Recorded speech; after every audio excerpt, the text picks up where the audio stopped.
Hey everyone, Rarity Dash here, time for another RWBY blind commentary, and today we're reacting to Chapter 8 of Volume 4, A Much Needed Talk. And with that episode title, I'm thinking that this is largely going to continue off of last week with the Crow Ranger stuff, and that will be the primary focus. Hopefully it still gets back to some of the earlier plots. I feel like it's been quite a while since we've had anything with Yang, and even with Blake it's kind of been a bit long now. I mean, a couple episodes at least. And I'd love to see more of the villains and more of, well, I guess we just had an Oscar scene, so that's not really needed. But I do get the feeling that the main focus here will be on Ranger and Crow. Though we might see Tyrion report back to Salem, we might see more of Weiss. I mean, that kind of left off on a bit of a cliffhanger with whatever she has planned. Because, yeah, I don't really know. I still think it's going to be really hard for Jacques to keep her in that house, what she can do, but we'll see. But yeah, definitely I'm thinking this is mostly going to be focused on what is most immediate right now, and that definitely with the poison and whatnot is the Crow stuff. And Crow left off with asking them about, or asking Ruby specifically what her favorite fairy tale is, which of course is the line that Ozpin gave to Pyrrha. And I'm interested to see what tale he has to tell there. I assume it won't be the Maiden's tale, since I don't really see how relevant that is. I mean, I guess it would be a roundabout way of introducing things, starting with Cinder and how she stole the power, but I don't know. I'm more assuming that this is going to be talking about Salem and who she is, as opposed to that, though I guess we'll see. Interestingly, Jean is the thumbnail for the episode, which indicates that probably other stuff is going to be discussed here in this much-needed talk. And, yeah, I don't know what that will really be. Jean, as a character, hasn't really been in focus since episode 2, so I'm actually pretty interested to see what they do with him. He's been pretty just not very important to the plot so far. And, yeah, I'll be curious to see if anything with Rin and Nora comes out here too. It might be a good moment for that. And just to see what they do about Crow. I mean, I don't know how close to Mistral they are, how close they are to other towns, or what they're going to really do to get him more safe. So that should be interesting to see. Anyway, let's just go ahead and get this started. Okay. And here we go.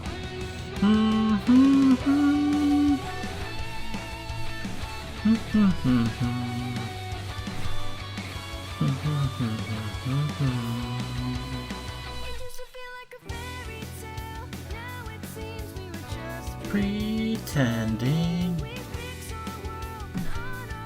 to a happy ending.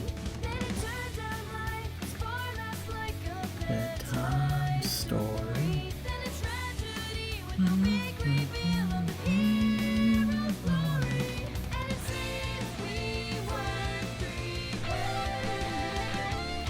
Excited for this.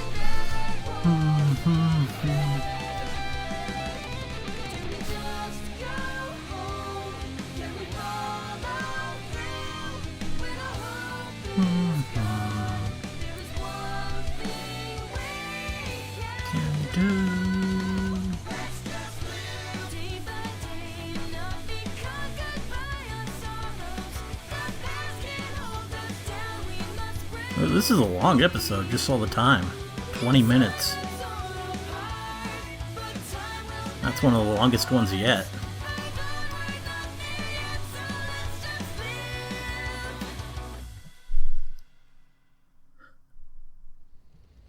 What are we starting with? Fire? And yeah, Ranger and Crow. Really? No questions? Of course we have questions. They already asked them all. Just a lot to take in. Or did he Of course. tell them stuff already? So these maidens, Oh, okay. they're powerful fighters that He did don't start with the need maidens. dust to use magic. Yeah.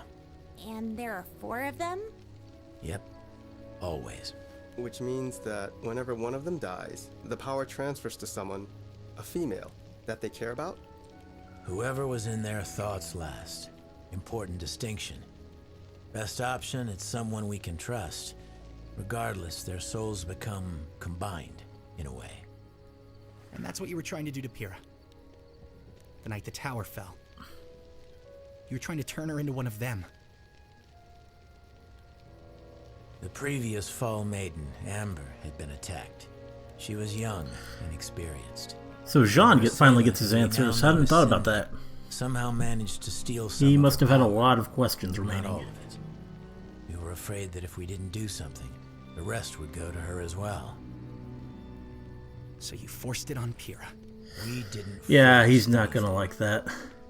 We explained the situation and gave her a choice, and she chose. You were there. You heard her.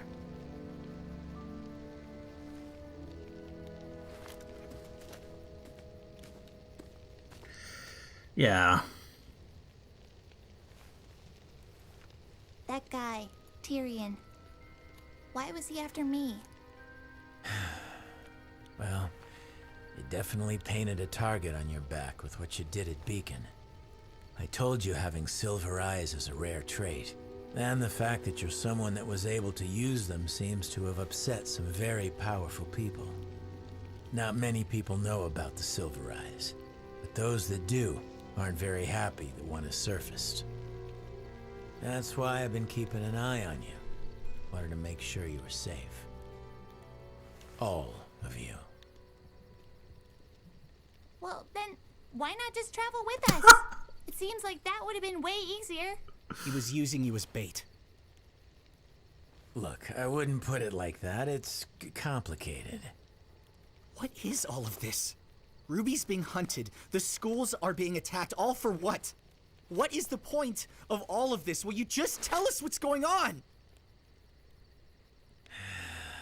Would you sit down? You're stressing me out, kid. Crow's in a lot better shape than I would have thought. With how they implied it at the end of the last one. Many people are super religious these days.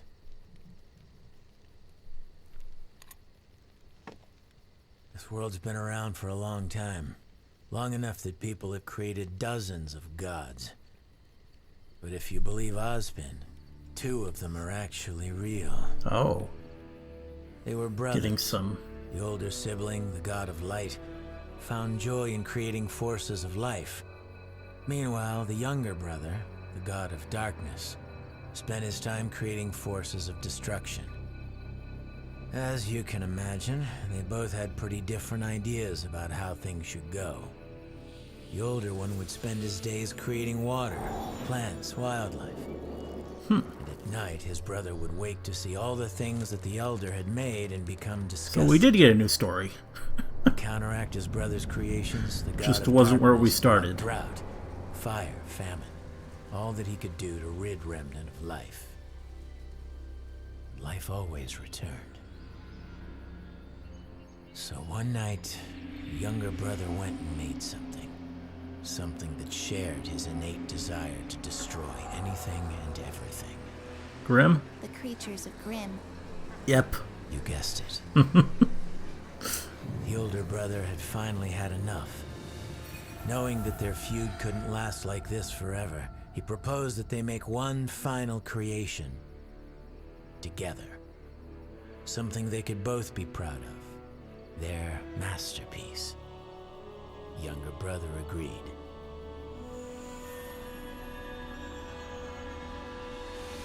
Is it? This last great creation would be given the power to both create and destroy. Oh, it's humans. It would be given Okay. the gift of knowledge, so that it could learn about itself and the world around it. And most I thought it was going to be the moon. importantly, would be given the power to choose. To have free will to take everything it had learned and decide which path to follow.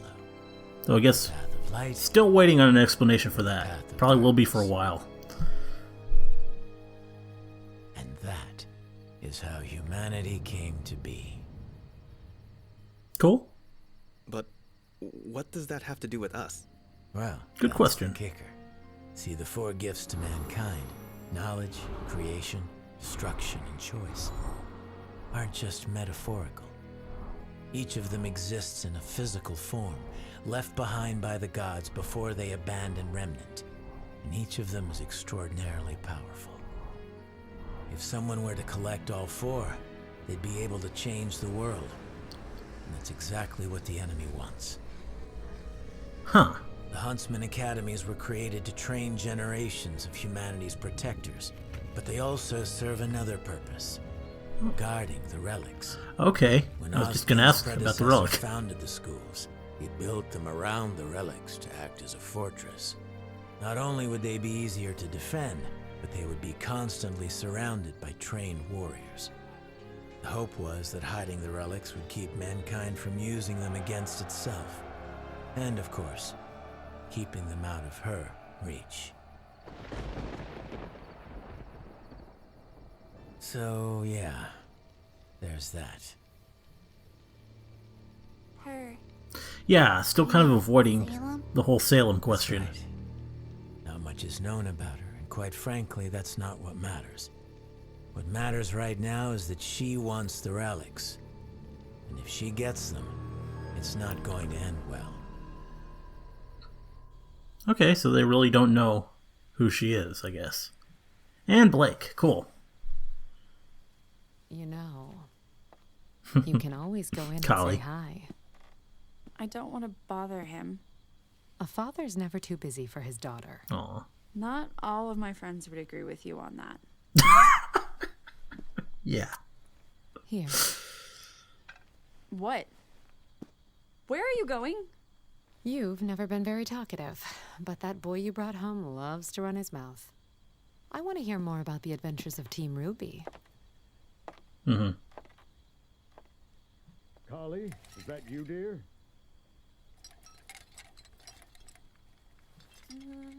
Aw. Nervous Blake is adorable. Hey, Dad. Blake. Well, this is a pleasant surprise. Please, come sit. Don't worry, I've got it. Sit down, sit down. I don't want to keep you if you're... Nonsense. I've been cooped up in here all day. You still take sugar, right? Oh, actually, Oh, sorry. No, it's fine. Oh, here, take this one. No, really, it's no big deal. You sure? Positive. Yeah, a little bit of awkwardness. Old habits, I suppose. Might want to let it cool. Right. So, is it warm in Vale? Huh? It just seems like your outfit doesn't cover very much. It covers plenty. I mean, a little more armor might help, don't you think? I'm fine. I don't need armor. I can look after myself. I know you can. He's got that exposed chest there. Why?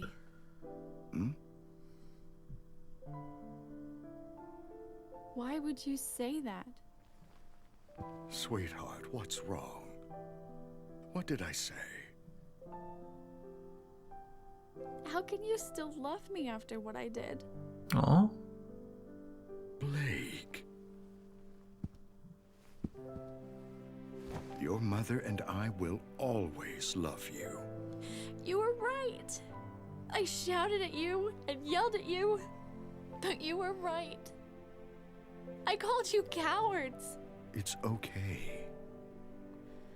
I should have left the White Fang with you and Mom.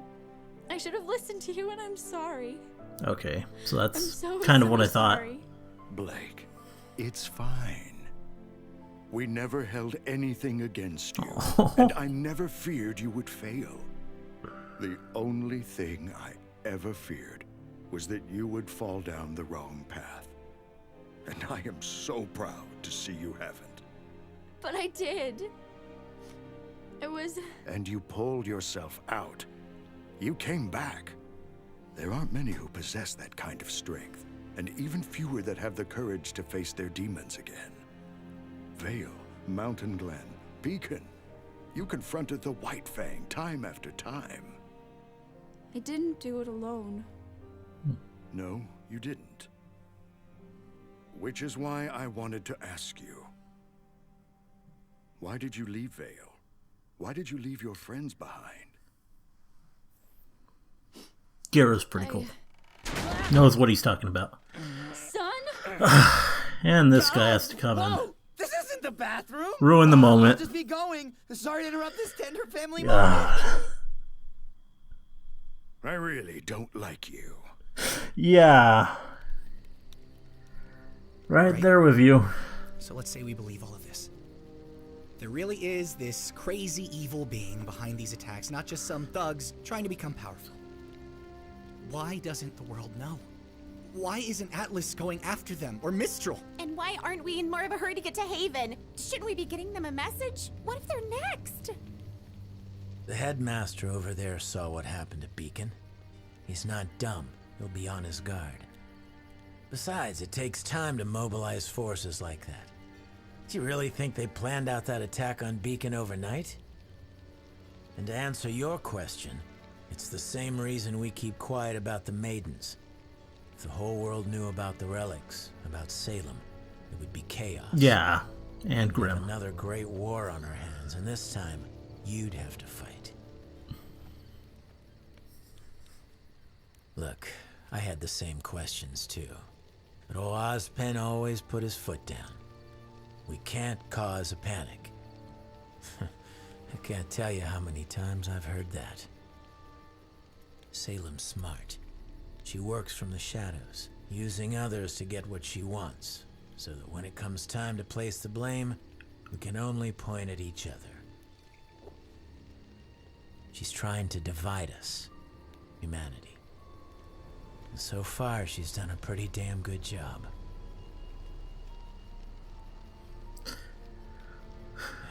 Looking up at the moon. All right. So what should we do?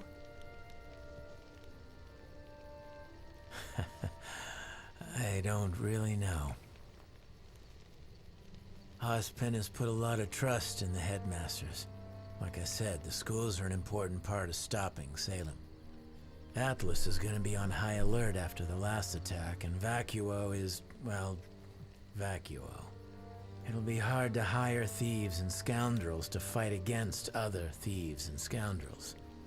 Take that, add in the fact that Cinder and her crew claim to be from Haven, and I think it's likely the next target. So, we're on our way to the headmaster. Haven't heard from him in a while, even before the attack. I'm hoping he has the answers. Yeah, I'm curious to meet the guy. All right, I think it's time you kids got some sleep. Uncle Crow, Yeah? this is a lot to take in. And it all sounds crazy, but I'm willing to do whatever I can to help. Because I trust you. Aww. But why couldn't you trust me? Why couldn't you just travel with us instead of all of this secrecy and... Look, this has nothing to do with trust. It's a long story, okay? Seriously? Now you're tired of telling us stories? Did you know that crows are a sign of bad luck? Old superstition. But it's how I got my name. You see, some people can absorb electricity, and some people can burst into rose petals. And some people are just born unlucky. Okay. My semblance isn't like most. It's not exactly something I do. It's always there, whether I like it or not. I bring misfortune. I guess you could call me a bad luck charm. Comes in real handy when I'm fighting an enemy, but it makes it a little hard on friends and family. Well, you are just a real bundle of help, aren't you? Yeah.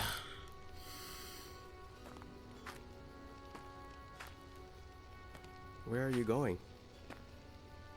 Taking a walk. Right. That doesn't seem like a good idea. Want to tell us?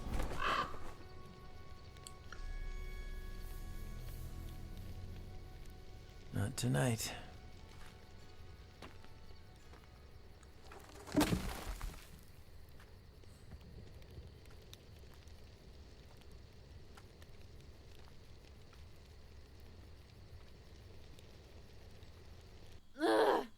No concept of privacy, no respect for personal Yep, space. keep it up. I'm sorry, okay? Ow! I'm sorry! Ugh. Look, I promise it was important. I needed to find you to talk to you. What, son? What could be so important? I was talking to your mom and she said something weird about the White Fang. I'm stopping you right there. But I told you. I'm not here to fight the White Fang. I'm not here to fight anyone. I'm here to rest, to figure things out, and to see my family.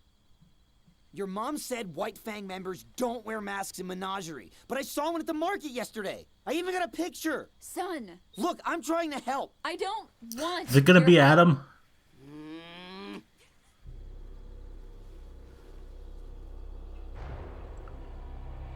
Or...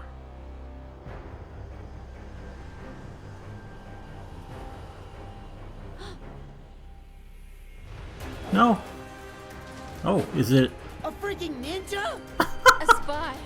But why would... Hey, wait! What's happened? New The character. White Fang is evil, I totally called it, and I'm bringing your daughter back!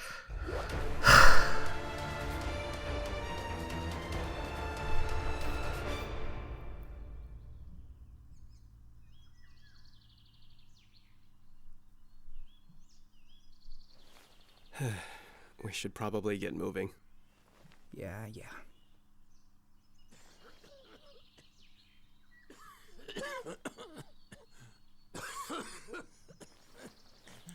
Okay, so now it's acting up.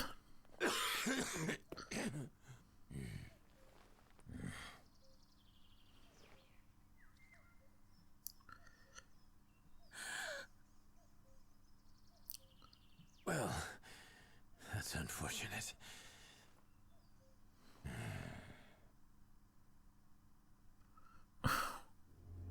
Is anyone surprised? I mean, that's just kind of stupid. It's a scorpion.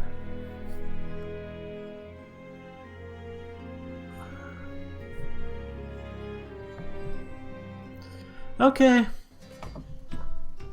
So, yeah, that was quite the episode. No Yang, which is a disappointment. Still really looking forward to seeing her again, but it was, for the most part, still really a good one. And, that said, I do have some sort of... I do have something of a complaint about the whole way that the poison plot point was handled. I think that was a bit confused.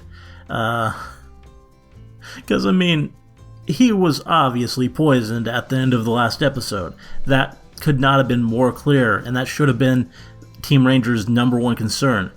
Is he poisoned? How bad is it? And what do we do about that? That should have come before all the stories and catching everyone up, because, I mean, that tail, it was dripping poison, and it was a scorpion tail. How more obvious can you get? And, I mean, I'm sure Crow knew that there would be more of a consequence to getting cut by that tail, but and he probably kept that low, although it did seem also like he was surprised by what happened at the end. And if that's the case, then, I mean, that just kind of surprises me. It's sort of overestimating Crow's ability to figure these things out. But other than that, I really liked the Crow and Ranger stuff. I liked getting some new lore, getting another story. I had hoped for another story. I am kind of somewhat surprised about how the maidens story was told first and why that would be, because it's only really tangentially relevant as I see it. Because the question is why Ruby is getting attacked by Tyrion. And the obvious reason is it's because she showed her Silver Eyes powers, and Cinder got hurt and all that. I mean, I don't know if Crow knows that Cinder was affected by that, but her Silver Eye power was revealed to the enemy, and that is why she's a target. The maidens aren't really related to that. I mean, they are insofar as Cinder's attack plan was related to getting the maiden power, but that's not really connected directly to why Ruby's a target. And, I mean, it's good that they know now. It's good that this information is available to these characters, but it seems like a weird starting point. So yeah, the new story was pretty interesting. I mean, it's pretty typical stuff. Two gods, dark and light, obvious stuff, but it was cool. It was good to see.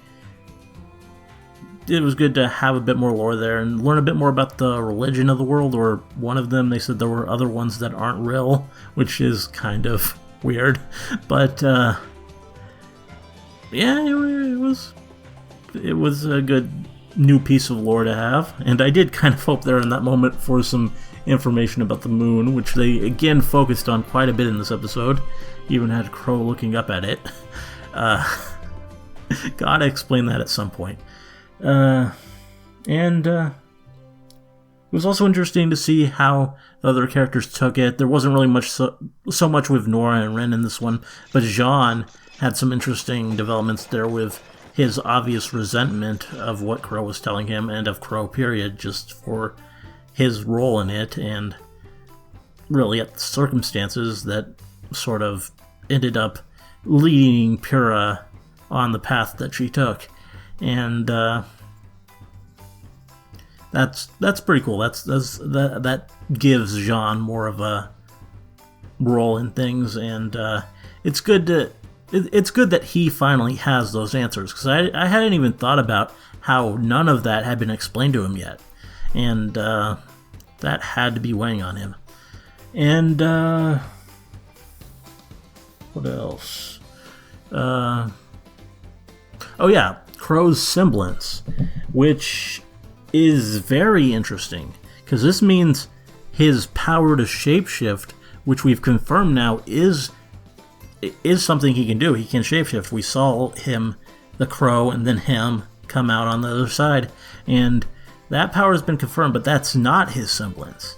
So that is interesting. And the semblance itself is interesting, but first the implication that the Crow power is not his semblance. Does that mean that is something else entirely? And if so, what is it? Is that ability innate to all members of his tribe? And if so, then forget what I said before, that probably is something that Raven can do too. And the fact that he looked up at that other bird, the raven or crow or whatever it was, that does seem to indicate that there are other people who can do that who are watching him. And maybe it's Raven, though maybe it's someone else from the tribe. That could be interesting, that there are these other people who aren't Faunus, aren't human, that have this power, or they probably are human, but they're different somehow in that they have this other power that other humans don't have. And I'll be eager to find an explanation for that. And then there's the semblance itself, which is pretty unique, and insofar as it's a just unconsciously always active sort of ability, and it's one that can have real negative consequences, and there's not been one we've seen so far like that. And it's kind of makes me wonder about the previous fights with Crow. I mean, there were obvious things in the fight in the last episode where we saw, the pillar falling on Ruby and Tyrion falling through the roof at that one point that kind of are explained by that. But other things, I don't know. I mean, I don't recall Winter just falling over or tripping over anything and just messing up in her fight with him. I mean, she couldn't land a hit, and maybe that's part of it. Maybe that's why he could sort of avoid her so easily, is that his ability affects her just chance of making the right prediction, in which case it's kind of overpowered. But other than that, there wasn't anything that really just immediately points to bad luck.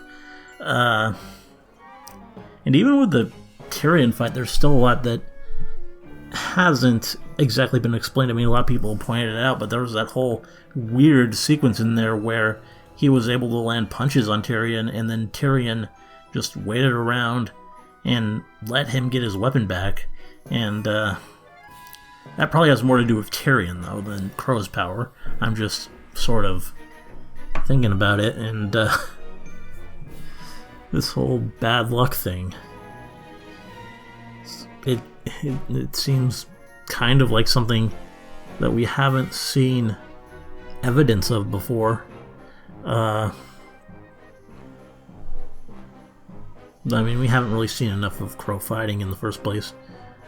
He fought alongside Glinda for a long time in the Fall of Beacon, and nothing happened to her. Though, I mean, when Ironwood showed up, he immediately was attacked by a Grimm. So maybe that has something to do with that. I don't know. It's definitely interesting, if nothing else. And I'll be curious to see how it manifests and all that. And then there was other parts of the episode, though, parts that weren't related to that, and that was the Blake stuff. And in a lot of ways, that was even more interesting, just because it was really great stuff to see. I love seeing more of her family, seeing the bond that they have. I really love her family, her parents, Gira and Kali, and think they're great. And the scenes with them were quite enjoyable, especially the Gira scene. There was the question with episode 5 as to why she had such hesitance in showing back up, why she had left in the first place. And I hadn't ever really given it too much deep thought, but I did sort of, I think, feel that it was going to be something like this, that it would be something to do with his decision to step down as the leader of the White Fang, and that being just sort of something that she didn't agree with, and that she wanted to keep going with it, and all that. And yeah, it makes a lot of sense. It really fills in the story nicely, and it definitely just, fits with what I would expect in terms of Blake's character and her decisions, and I'm really starting to like her a lot more. I mean, I would still rate her 4 of the main characters, but these past couple times we've had episodes that focused on her, I've been more just sympathetic to her character and more feeling her character, and finding her really adorable in this case. And it doesn't hurt that she's slapping Sun around like that. That was great. I do kind of worry now, though. I mean, a lot of people were worried before about Gira and, to a lesser extent, Kali, that maybe they're going to end up targets and maybe get killed. And I do kind of sense that now, that maybe that might happen, because that scene with Gira really went to such a real length to show the relationship that these two have, and the depth of it, and how powerful it is. And it just, I can really sort of feel that maybe they're going to capitalize on that and have something rather bad happen to him, which would be unfortunate, though hopefully we'll get to see him be pretty cool before that. I don't know. And we got a new White Fang member showing up there at the end, a female one who was masked, so part of Adam's group or something. I don't know. Perhaps it's that character who was mentioned before, the Ilya or whatever. That would be my thought, or maybe it's someone else entirely. I don't know, but character who hasn't been shown before who was mentioned, and character we've never seen before coming up out of nowhere, just kind of makes sense. And I've been talking for 12 minutes, and I think I've said everything I want to say about this episode, so let's just go ahead and end this, and yeah, hope you enjoyed the commentary. Let me know if you did, and see you in the next one.